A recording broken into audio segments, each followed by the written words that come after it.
Croeso, prynhawn da, a croeso I neuadd William Aston, ar ddiwrnod arbennig iawn i'n prifysgol, ac i'n dinas, wrth I ni ddathlu, sefydlu pedwerydd Is-Ganghellor Prifysgol Wrecsam. Good afternoon and welcome to the William Aston Hall on this special day for our university and our city as we celebrate the installation of the fourth Vice-Chancellor of Wrexham University. Wel, nid oes larwm tân wedi drefnu heddiw, ond os bydd y larwm yn seinio, os fedrwch chi adael y neuadd yn drefnus ac yn ddiogel drwy'r allanfeydd tân sydd wedi lleoli ar ochrau'r auditoriwm. A dilynwch gyfarwyddiadau'r swyddogion tân, os gwelwch yn dda. So there is no fire alarm scheduled today, but if the fire alarm sounds, please leave the hall in an orderly and safe manner via the fire escapes located to the sides of the auditorium and follow the instructions of the fire marshals. Diolch yn fawr. Thank you. Felly, byddwn yn dechrau'r seremoni y prynhawn yma gyda'r gosodiad ei hun, cyn clywed darlith agoriadol yr Athro Yates, ein Is-Ganghellor, a pherfformiad arbennig I orffen gan gôr meibion John's Boys, a mae'n anrhydedd gennym eu croesawu nhw y prynhawn yma i'r brifysgol. Diolch yn fawr iddyn nhw.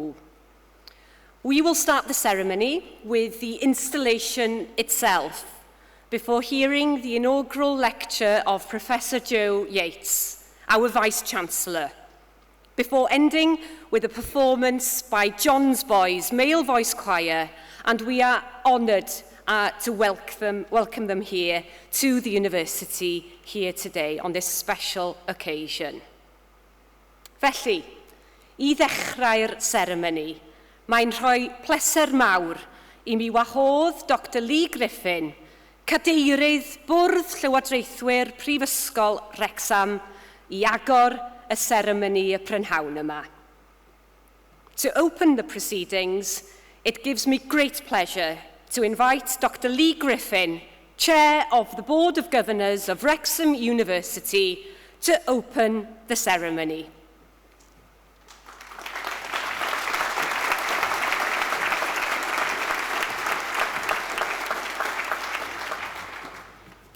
Diolch, Ellen Mai Myler.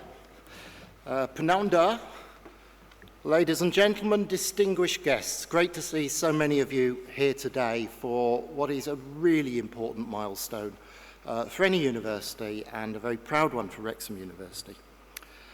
Usually when we meet as a congregation of Wrexham University, it is to award degrees and other academic awards and to confer honorary fellowships. We'll be doing that later in October, but today we meet for a different reason. Today we celebrate an important milestone on the history of this university, the installation of our fourth Vice-Chancellor. We do so in the presence not only of the academic community, which makes up this university, the academic and operational staff and representatives of the student body and governors, but also of our many, many stakeholders within the wider community. And it is so good to see so many of you here today. We cannot succeed on our own. We work with you and for you for the good of the communities we serve. So I would therefore like to formally welcome representatives from our academic and industrial partners, as well as civic and religious leaders. By your presence here, you are demonstrating your continuing support for this university and expressing your best wishes to the university and to our new Vice-Chancellor as he commences on a new era in the history of this university. And so, by the authority given to me by the university, it gives me immense pleasure to open this congregation of the university and to ask that the university proclamation be read.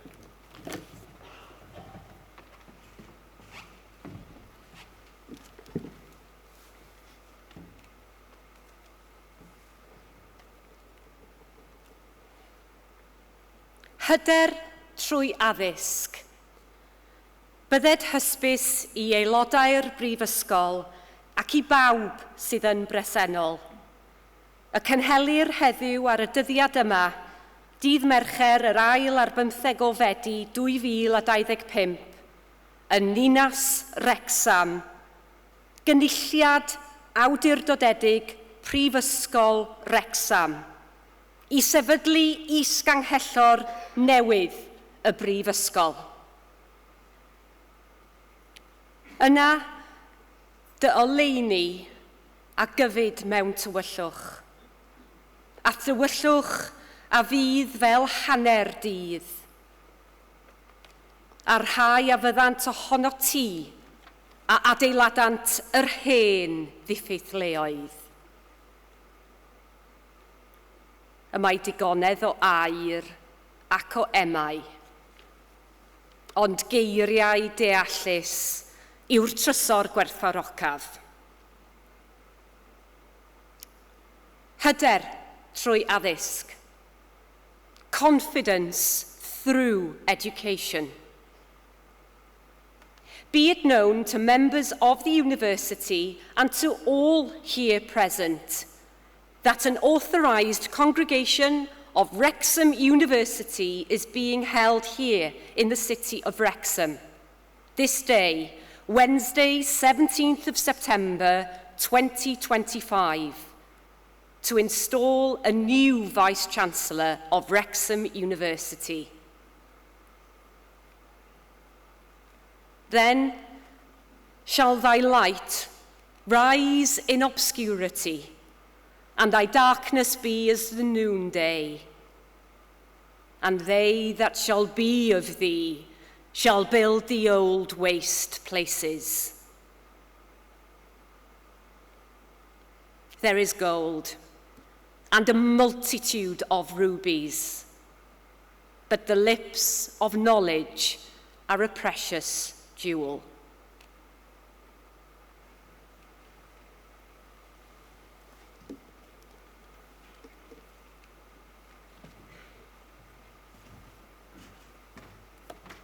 Diolch.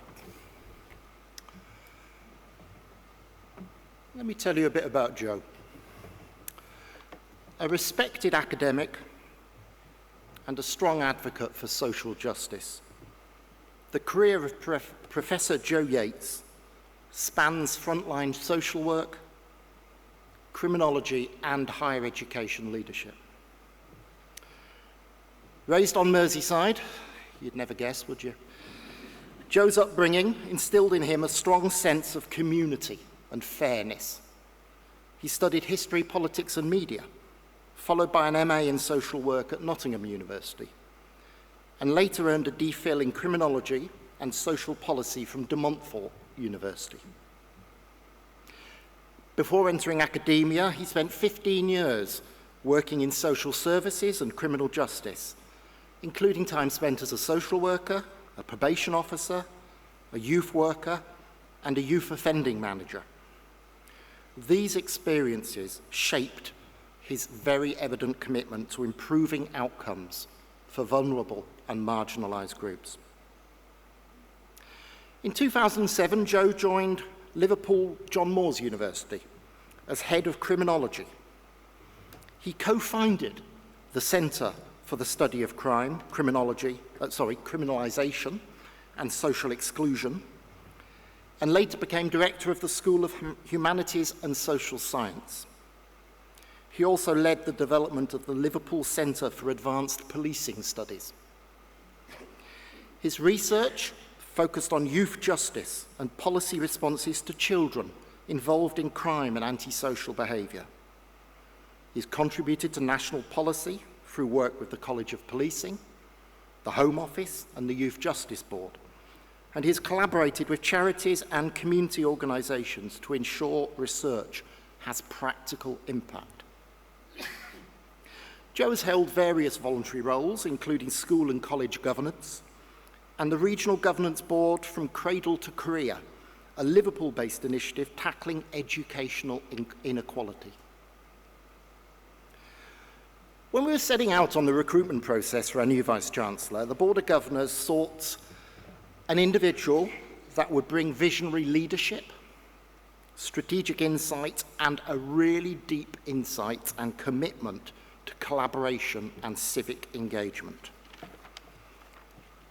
We had significant national and international interest in the role, but throughout the process, Joe shone through. His clarity of vision, his commitment to collaboration, his passion for place-based education shone. And in his time with us already, Joe's impact has been seen in building partnerships, inspiring staff and students, and championing Wrexham's role in the region, and that is clear for all to see. On a personal level, I can vouch for Joe's incredibly strong and clear value base. For our many personal discussions, he's always open, exploring ideas, sharing ideas, demonstrating commitment with due seriousness, with real care, and with very evident integrity. And it is a pleasure to be working with him. So as Chair of the Board of Governors, it gives me immense pride to welcome Joe as our Vice-Chancellor. I would invite all of our community, staff, students, stakeholders, to support and collaborate with the university under Joe's leadership as we shape the future of Wrexham and of North Wales together. Diolch.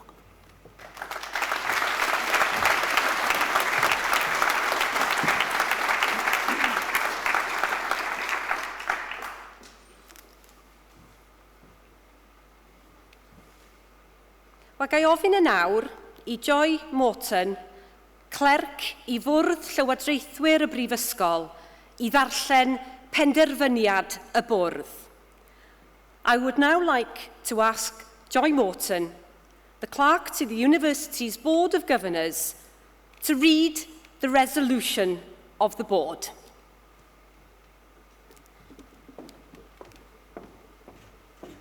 Prynhawn da. Following an intensive recruitment and interview process that concluded in April 2024, in accordance with the Instruments and Articles of Government, the Board of Governors unanimously agreed to appoint Joe Yates as Vice-Chancellor and Chief Executive of Wrexham University, with effect from August 2024. Professor Yates subsequently communicated his acceptance of the role of Vice-Chancellor.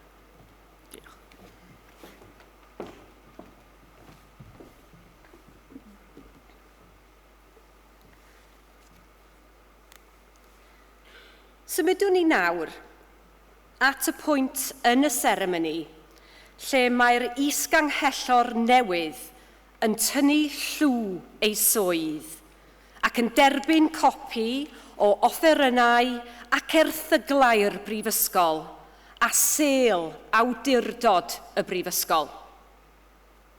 We now move to the part of the ceremony when the new Vice-Chancellor takes his oath of office and receives a copy of the instruments and articles of government of the university and the seal of office. Felly, hoffwn yn awr, wahodd cadeirydd Bwrdd y Llywodraethwyr, is-gadeirydd Bwrdd y Llywodraethwyr a'r is-ganghellor I sefyll. Therefore, I would like to now invite the Chair of the Board of Governors, the Vice-Chair of the Board of Governors and the Vice-Chancellor to stand.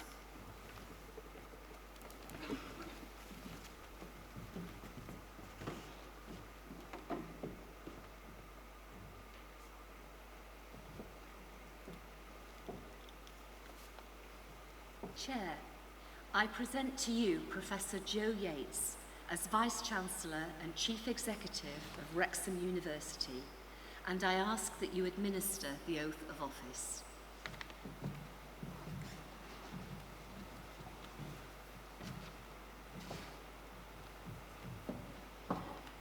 Trwy awdurdod y brifysgol a ymddiriedwyd I mi, penodach chi yn Is-Ganghellor Prifysgol Wrecsam, ac yn eich gwahodd I ddathlu'r swydd.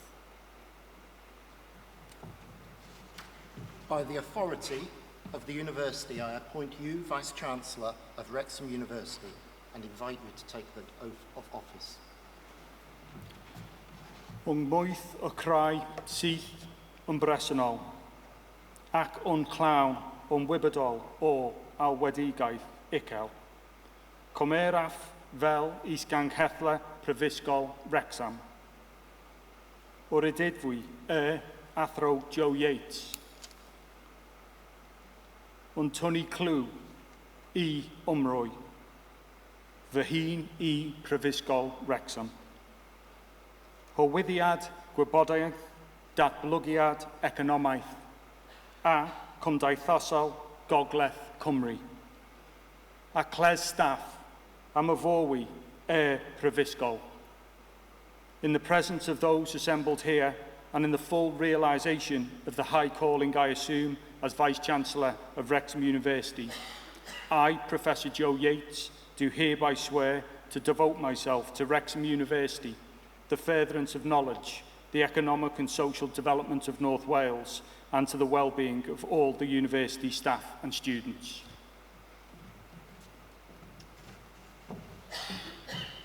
You have taken the oath of office as Vice-Chancellor and Chief Executive, in Welsh and in English.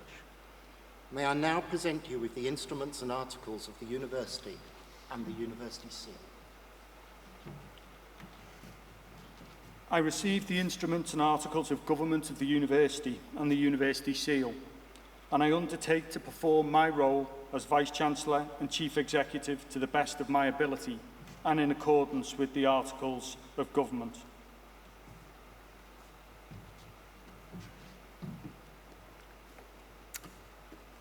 So, members of the congregation of Wrexham University, may I present to you your Vice-Chancellor, Professor Joe Yates, and ask that you welcome him into our community, give him your support and the benefit of your advice, and follow him as he leads this university to a prosperous and successful future.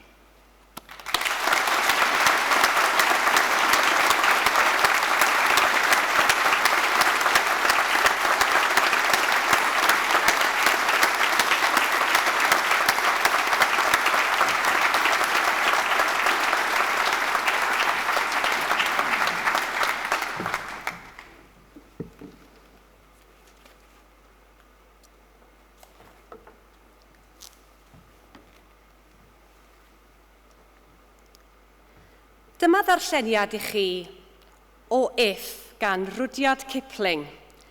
Darlleniad yw hon wedi ei ddewis gan yr Is-Ganghellor. We now move on to a reading chosen by the Vice-Chancellor of the poem If by Rudyard Kipling.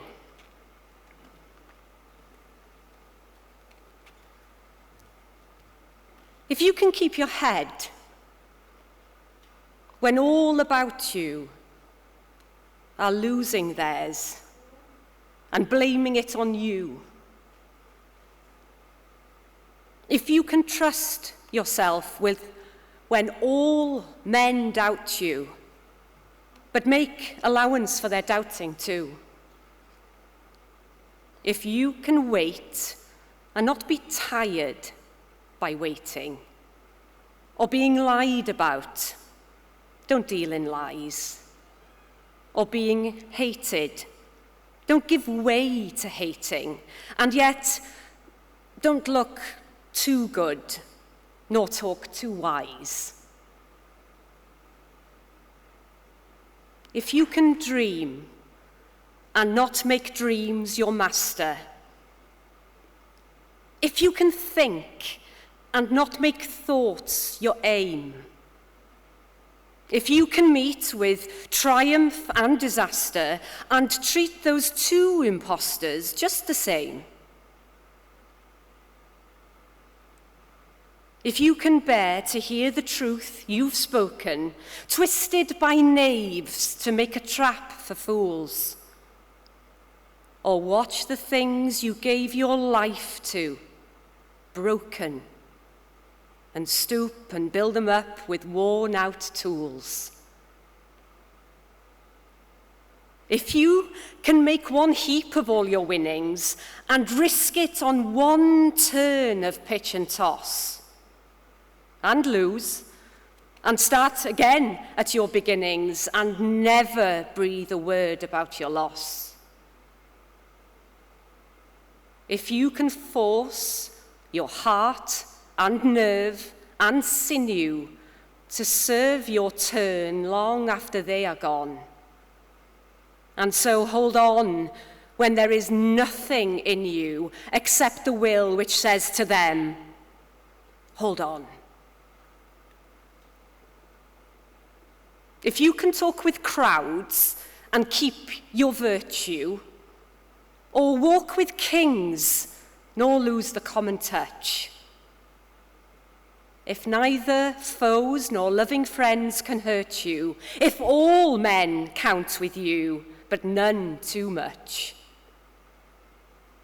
if you can fill the unforgiving minute with 60 seconds worth of distance run, yours is the earth and everything that's in it. And which is more, you'll be a man, my son.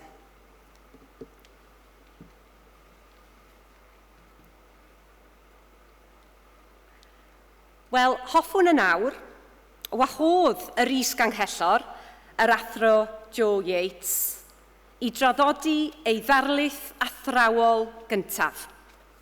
I would now like to invite the Vice-Chancellor, Professor Joe Yates, to deliver his inaugural professorial lecture.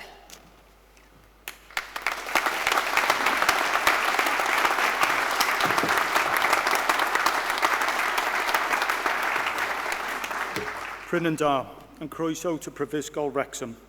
Good afternoon, everyone, and welcome to Wrexham University. It's a tremendous honour to stand here before you today as your Vice-Chancellor and Chief Executive, and I want to extend a heartfelt welcome to you all, our staff, our students, honorary fellows, Senate members, members of Parliament, lords, civic leaders, Vice-Chancellors, community partners, Lady Mayoress, and friends and family to this inauguration. Your presence means a great deal to all of us. I also wanted to say thank you to colleagues here and the people of Wrexham who've given me such a warm welcome to your community. I also want to say thank you to my family and my remarkable wife, Steph, and my two wonderful boys, William and Jack, who are sitting here on the front row. They put up with the long hours, but more importantly, keep me grounded and focused on what matters. The installation of a Vice-Chancellor is a time to celebrate the university, its history, its community, and to look to reflect on the next phase of our journey. This ceremony today is about our university, it's about Wrexham, and that's what I want to talk to you about today. But first, I want to say a few words about my motivation and share some reflections on my journey. As the more observant amongst you, including the chair of the board, have probably picked up by now, I'm not actually Welsh. I'm from Liverpool. I grew up in a working class community in Bootle in North Liverpool.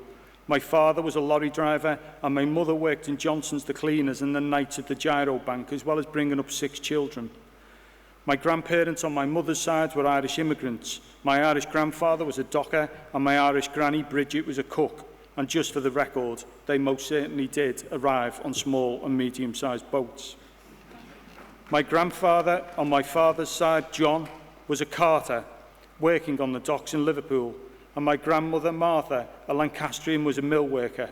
They were proud working-class people who lived remarkable lives in a vibrant working-class community with strong social capital and deep resilience. I don't want to romanticise, though. Bootle had and still has deep economic and social challenges and complex and interlocking patterns of deprivation which are intergenerational and which impact on the life chances of its people. It's not unlike Wrexham in that it finds itself on the sharp end of global economics, shocks, deindustrialisation, with all the social challenges that brings. In this context, communities like these are often portrayed as disorganised and hollowed out, and the people who live there deemed in some way responsible for the structural damage that impacts on their lives and constrains their life chances. Stereotypical perceptions abound about what these communities are about and their morality, and often the poverty and the challenges they face are recast as the result of their moral indigence or their poor life choices. This deficit view fails to acknowledge or recognise the talent, resilience and creativity in these communities. It fails to recognise their story. My mother and my father and my forebears were not formally educated beyond their early schooling, but they understood the importance of education and pursued it using all the resources available to them. Born in 1926, my father had no option to go to university. He left school at 14 before lying his age to join the army in the Second World War. My mother similarly didn't have the option of further education, despite her talent and intellect. She was schooled in rural Ireland as a Catholic during a period of great upheaval, and then, after marrying, brought up her family in challenging economic circumstances. But whilst my family didn't have a lot of money, we had other riches. I grew up in a stimulating intellectual environment surrounded by books, ideas, debate, creativity and talent, a part of the story which is often neglected in the portrayal of working class communities. In a city defined and shaped by immigration and emigration, I was surrounded by culture and a rich oral tradition. The punk music of my brother Martin sitting on the front row, the soul and reggae of my sister Mary, the inspiration of my older sister Anne, again here today, the first in our family to go off to university. And the stories. In a city of storytellers, my dad told stories of our great uncles who sailed the seven seas, of my aunts and my cousins, of the horrors of the war he experienced, of remarkable feats of humanity in the face of all the odds, of the integrity of working people and the beauty of ordinary lives lived out in extraordinary ways, of camaraderie, of deep support networks found in these communities, stories about the resilience of working people, and random stories, the man who lived down the road who dismantled his chimney to rescue his prized pigeon and how his wife left him because of this, of the lovers, the fighters, the rebels, of books, of poems, of the docks and its characters, how the river shaped our family and shaped our outlook, of the Liverpool accent and how it developed from the rich melting pot of the dock with the Welsh and the Irish, of my great-grandfather, the Landleaguer, who rallied 5,000 strong to hear syndicalist the now tenant landlords, of my grandfather, killed at work by a boom, and how my father protested at the coroner's court when they deemed it a heart attack, so the dock company had no recourse. How my father argued, but they threw him out, of the women and how they collaborated and brought up their families.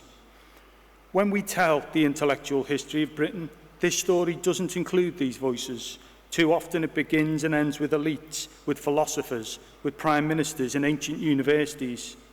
But this leaves out another tradition, the tradition of working people.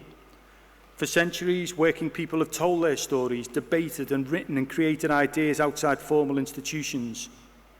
Here in Wales, in miners' libraries, trade union halls, chapels, cooperative societies. And this is an intellectual history every bit as rich as the canon of Oxford and Cambridge, and yet it's been consistently sidelined.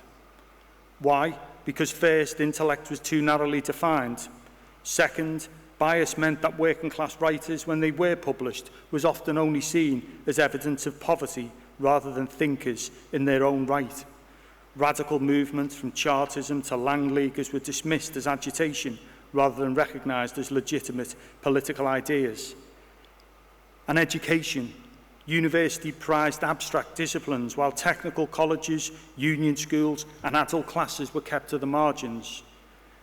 These institutions, such as Mechanics' Institute and mutual improvement societies, had begun to emerge in the 1800s from the ivory towers far away from the ivory towers of the elite institutions, focused on working class education, and this is where the roots of our university began to emerge.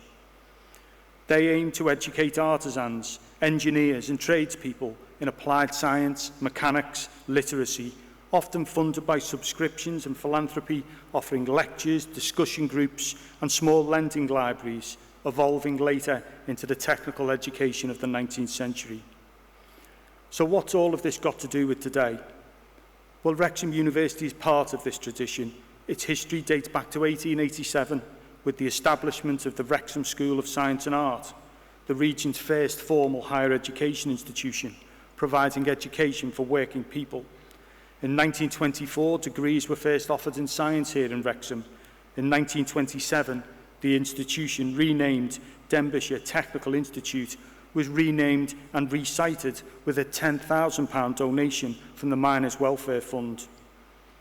These institutions train people in technical skills directly relevant to the local economy: mining, engineering, later teacher training and social care. Even in these early days, our university and its forebears were ahead of the time. A commitment to inclusion was evident. We were innovating to offer models of study which were accessible, offering vocational, part-time and evening study, enabling working people to advance their skills alongside employment. Our history was also embedded in the local community. In September 1934, the communities of Wrexham were shattered by the Ffrwd disaster, one of the darkest moments in Britain's industrial history. 266 miners never came home, and that grief was etched onto the memory of North East Wales. That loss spoke not only to the dangers of coal, but to the resilience of the people who lived and worked in its shadow, and their responses to the injustices in how they were treated in the aftermath. The subsequent inquiry identified major shortcomings in safety at the mine, and as a result, as a request of the Miners' Rescue and Welfare Association, the college put on a raft of new and extra courses around mine safety during the spring and summer of 1935, attracting 403 students from across the country. By the 1930s, the college was a cornerstone of technical education. It had a clear purpose: to serve the people, equip them with knowledge, provide opportunities in a world where education was often out of reach. Its expansion led to the Plascock site where you're sitting today, and the building you're sitting in. When you go out, you can see the tiles by Peggy Angus, symbolising the principles, the flow of learning which remains a campus highlight. Our university evolved and grew with the town, adapting further over the years with mergers. The college became Newey in 1970, bringing together a number of different colleges. In 1993, Newey became an associate, and then in 2004, a full member of the University of Wales. In 2006, the institution won authority to validate its own degrees, and in 2008, it was given university status and renamed Glyndŵr University. And in 2023, was rebranded as Wrexham. These organisations are all united with a bold and visionary purpose to extend the gift of knowledge to working people. In their lecture halls and libraries, artisans and tradespeople found opportunities to learn, to improve and to aspire beyond the limits of society placed on them. But more than that though, their talents were the driving force behind innovation in industry, science and the art. By unlocking their talent, we drove growth. These weren't elite institutions, but they were pioneers, and we continue to walk in their footsteps whenever I open a library door or enter into a classroom. So what brought me to Wrexham? Because Wrexham University is part of a tradition of education for working people, for first-generation students, and I believe that's important. I believe in universities like Wrexham because I understand the transformational impact that education can have. Indeed, I owe my own academic career to places like Wrexham, and my story and the story of my family are interwoven with them. I went to a comprehensive school in a community similar to a number of the communities we serve today. I then went to Ffrwd Technical College in the heart of Bootle to do my A-levels part-time. This was transformational for me, and I'm absolutely delighted and proud that in the audience today is the CEO and principal of that college, Rachel Hennigan, and the former CEO and principal, Yana Williams. I'm also proud that my wife teaches criminology there, inspiring first-generation students, and that I continue to serve as a member of their board to give something back. After Ffrwd, I went on to Leicester Poly to read history, politics and media. I chose that course because of its interdisciplinary content. I didn't know it then, but but I do now. That was the product of the polytechnic system, a melting pot of interdisciplinarity which emerged in the late 1970s. After this, I got a job as a youth worker in Leicester. I saw firsthand how education access acted as a barrier for some of the most marginalised young people. And I could see how some of the young men were gravitating into delinquent pathways, and for others, how accessible education was part of their road to deterrence. I decided that I wanted to work in youth justice, so I went to read an MA in social work in Nottingham University, where I met my amazing wife. We were actually in the same tutor group, and I think up there on the camera, the leader of the tutor group is watching, and if she is, I'll just say a quick hello to Tina Reedy.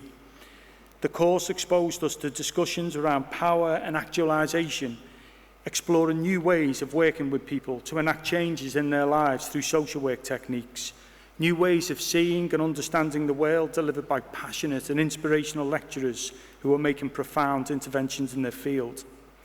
I gained practical experience too, working in prisons and young offender institutes. After qualifying as a social worker, I went to work in youth justice in Leicestershire. I worked in the courts and worked with families in crisis. I worked in prisons, I ran group work programmes. It was at a key moment in the history of youth justice with the establishment of multi-agency youth offending teams. So I learnt a lot about how organisations come together and how different cultures emerge in a professional landscape. I developed a particular interest in working with young men and masculinities.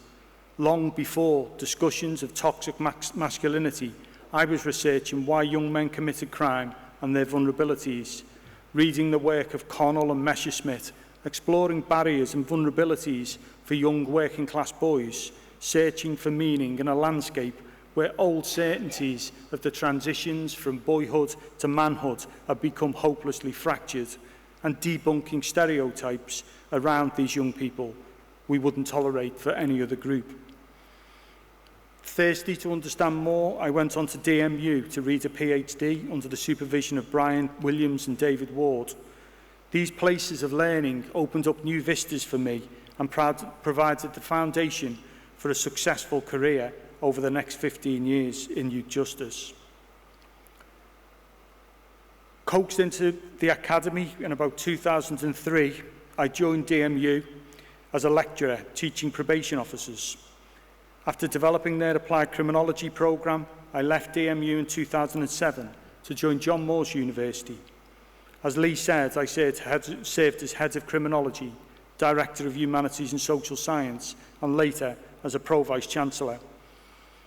In all these roles, I gained so much. For me, working in academia was a privilege. I got to teach, but also to pursue my own research. I worked with incredible people and led national studies for the College of Policing, the Home Office and the Youth Justice Board.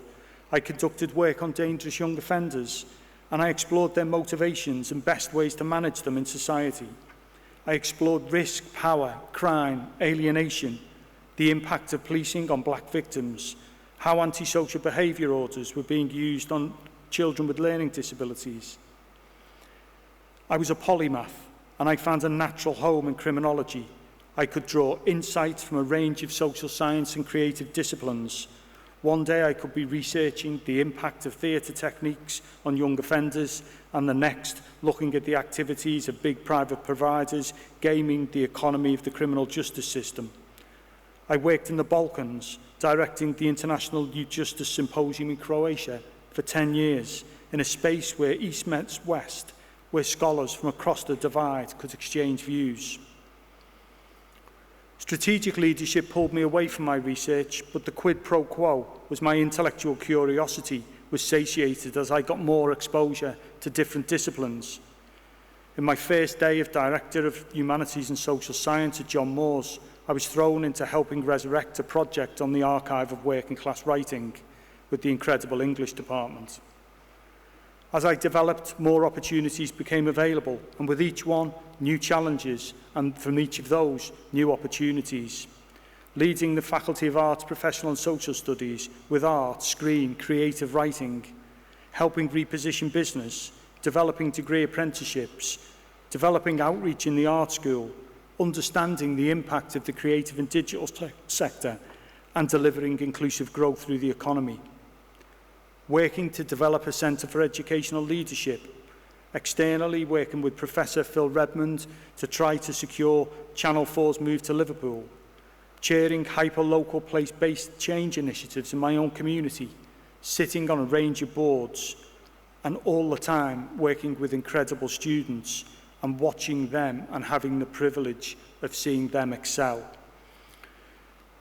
I'll be honest, there were moments when I found myself out of depth. I was at an art exhibition in China representing the university for the John Moores Painting Prize. And in a moment of distraction, somebody managed to mic me up and hustle me into a side room where I was then interviewed on Chinese TV about surrealist art in China. It was not one of my best moments. On a serious note though, during that tour, I took a walk along the Bund and I reflected. 112 years earlier, my father's uncle had lied his age and ended up on a ship to Shanghai. I was walking along with a group of students from pretty poor backgrounds from John Moores University who were having the experience of their lifetime on an exchange trip. And I was reflecting on what made that different. What was the difference between mine and my great-uncle's life? Well, that was easy. It was education. Education transformed lives and opens up windows of opportunity. Wrexham University and universities like it don't just educate, they uplift. That's what took me to DMU, that's what took me to Liverpool John Moores University, and that's what's brought me here to Wrexham. My first year here has left a deep impression on me, and I want to share a few reflections. First, our people here in Wrexham. The people at Wrexham, our staff and our students, are a huge asset. Their levels of engagement, their resilience, and their commitment, pride, and alignment with the university and its historic mission is impressive. This cannot and should not be underestimated. It's a hugely powerful base for the university to move into its next phase of development, to keep growing, to keep improving, and to maximise its value as an anchor institution. Second, our values and our ambition for the communities we serve in North Wales. The strong commitment to social justice, inclusion, and to future generations is powerful, and it's a mission that Wrexham remains true to. Many universities make claim to this space. However, it's clear to me, after a year in Wrexham University, that Wrexham's unswerving commitment to inclusion and our community is authentic, and that is recognised and valued politically by you, our stakeholders. This is a golden thread for Wrexham. Great universities have a deep and noble sense of purpose, and Wrexham has this. I share these values and this sense of purpose. Thirdly, Wrexham is a place. There's a real sense that the stars are aligning for Wrexham. It's a gateway city, and our new status as a city, our runner-up for City of Culture, and now with a bid for City of Culture 2029.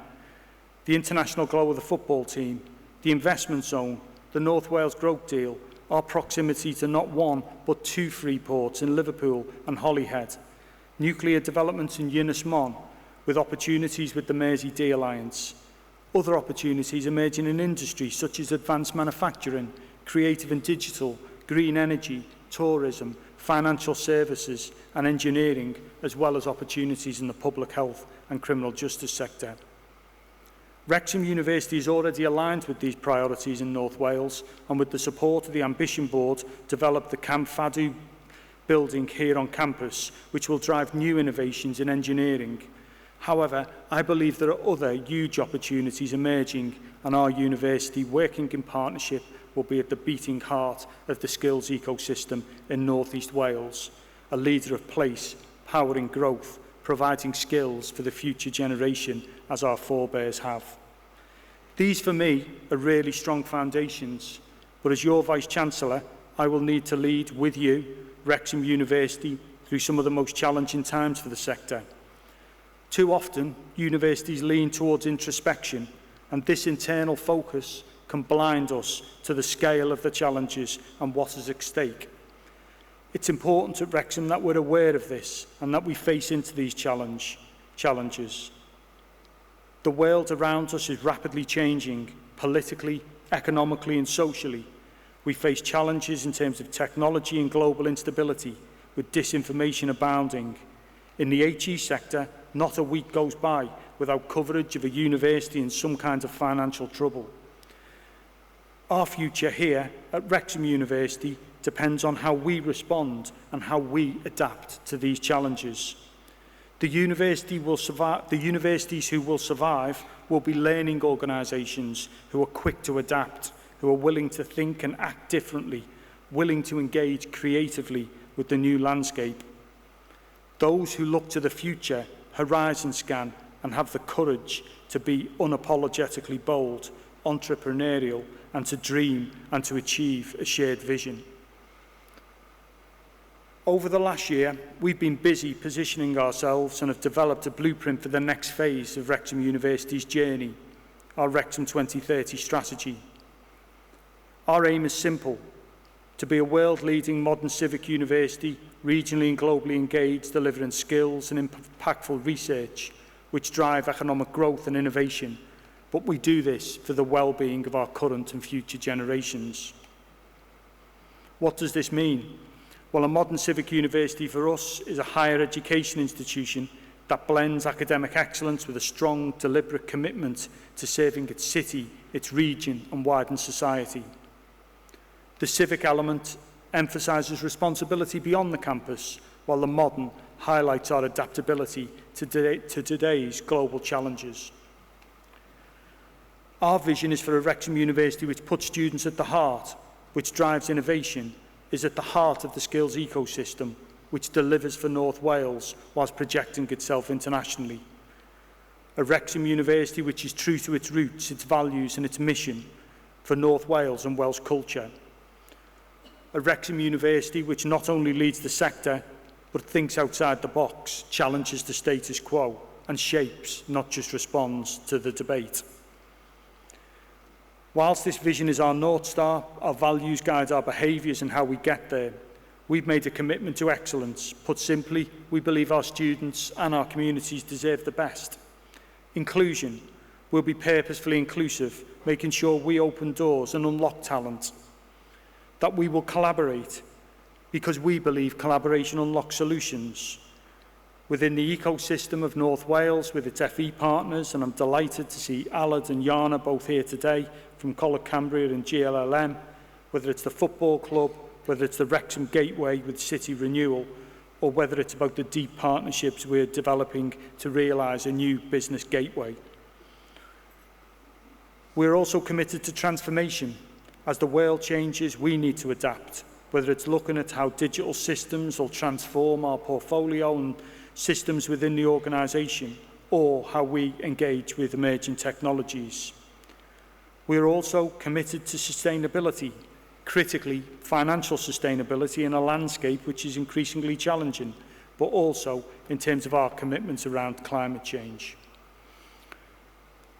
Our university is looking ahead, and we have a bold plan for delivering the skills for the future, whether public sector or business, through our state-of-the-art facilities in cyber or sports science, or our ambition to go further still and develop technologies within our university around hydrogen and composite engineering.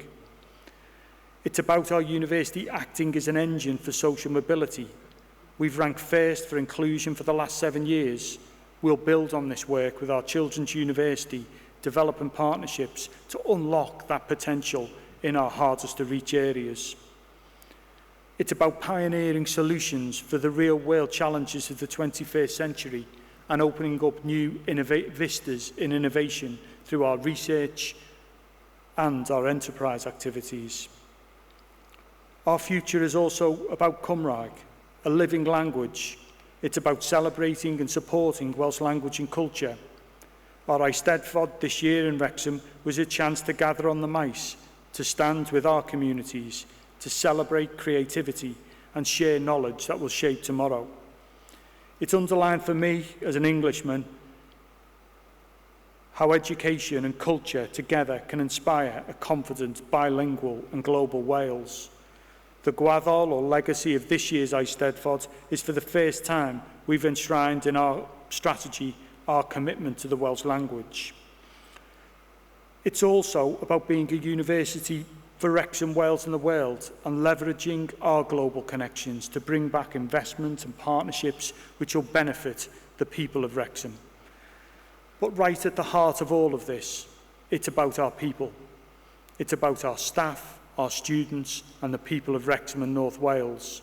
It's about our partners. It's about all of you who've gathered today, this afternoon.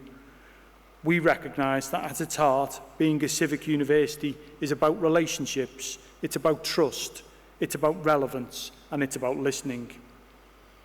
A university can't just arrogantly project knowledge upwards. It must be porous, open to learning from the community it serves, to collaborate, to co-curate.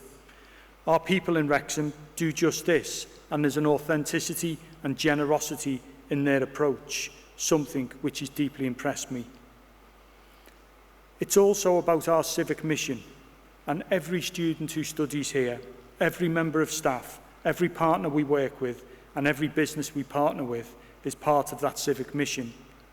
The graduate who returns to teach, the nurse in the local hospital, the researcher helping a small business to innovate, or the symphony orchestra practicing here every Wednesday night, sun, rain or shine. These are the real signs of a civic university at work. So in conclusion, we live in challenging times, but I see huge opportunities, and I believe in universities like Wrexham, because universities like Wrexham are a force for good. The role of a Vice-Chancellor is one of stewardship, and I am truly deeply humbled by the trust placed in me to lead this remarkable university. Wrexham University for me is more than an institution. It's part of the fabric of Wrexham. It's a civic partner, a driver for opportunity, a catalyst for change, an engine of social mobility. As Wrexham itself steps forward with renewed confidence in a city with global recognition, the university is privileged to be part of that story, and rest assured we will do our bit.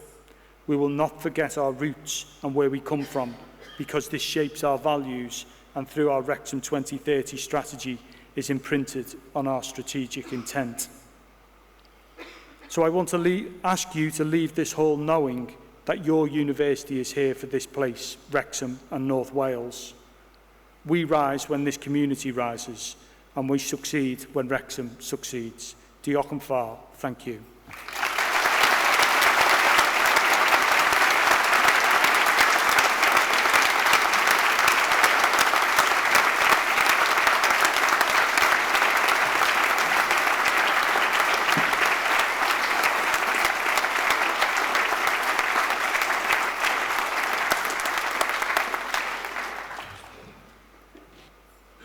Wel, gyfeillion, dyna ddiwedd ein seremoni y prynhawn yma. Gai nawr wahodd cadeirydd Bwrdd y Llywodraethwyr, Dr Lee Griffin, I gair cynulliad arbennig yma o Brifysgol Wrecsam. Ladies and gentlemen, that is the end of our ceremony this afternoon. May I now invite the Chair of the Board of Governors, Dr Lee Griffin, to close our special congregation of Wrexham University.